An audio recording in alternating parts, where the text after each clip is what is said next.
Guys দেখুন, এগুলা হলো আমাদের জমিন।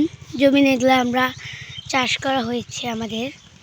এই যে এগুলা আমার নানু বাসায়। এখানে আমার নানু বাসায় একটা জমি কিনে আমার নানুরা এগুলো সব আবাদ করে। সেখান থেকে আমরা ওখান থেকে আমরা ওখানে আবাদ করতে দিয়েছি জমি কিনে। সো দেখেন আমাদের এই জায়গাগুলো কত সুন্দর। তো অনেক সুন্দর সুন্দর ফুল ফুটেছে। আজকে আমার অনেক ভালো লাগতেছে আমাদের জমিটা এসে। তো আমার এই জমিটা দেখেন, আমি এই জমিতে তাকাচ্ছি আর wow wow wow wow wow.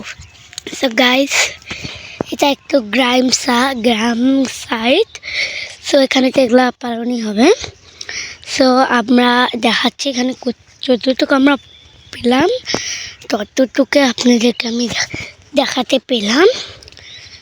So এই যে এটা হলো আমার একটা বোন, আমাদের পাশের বাসায় একটা বোন।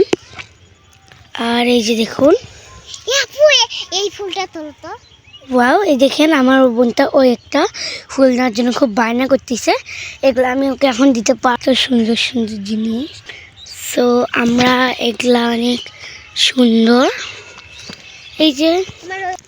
এই দেখুন এত সুন্দর জায়গাটা। তো দেখুন এখানে অনেক সুন্দর সুন্দর কি একটা, এগুলো আমি চিনতেছি না। তো তারা চিনেন আমাকে কমেন্ট করবেন। এটা আমার নানুরা মানে এগুলা আবাদ করছে। এগুলাকে বলে ভুট্টার বাসা, ভুট্টা বাড়ি। একে আর দেখাতে পারলাম না। সো এতটুকু আজকে আমাদের ভিডিওটি। ভালো লাগবে। দেখুন এই সাইডটা অনেক সুন্দর একটা গ্রাম। তো সুন্দর করে দেখাতে পারলাম না, আজকে টাইম নেই, আমাদেরকে চলে যেতে।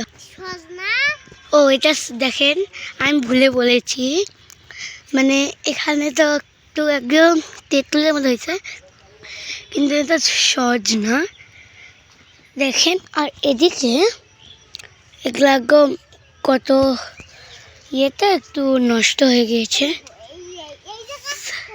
এই জায়গা অনেক সুন্দর, তা হয়নি এখনো, কারণ অনেকগুলো তুমি কথা বলি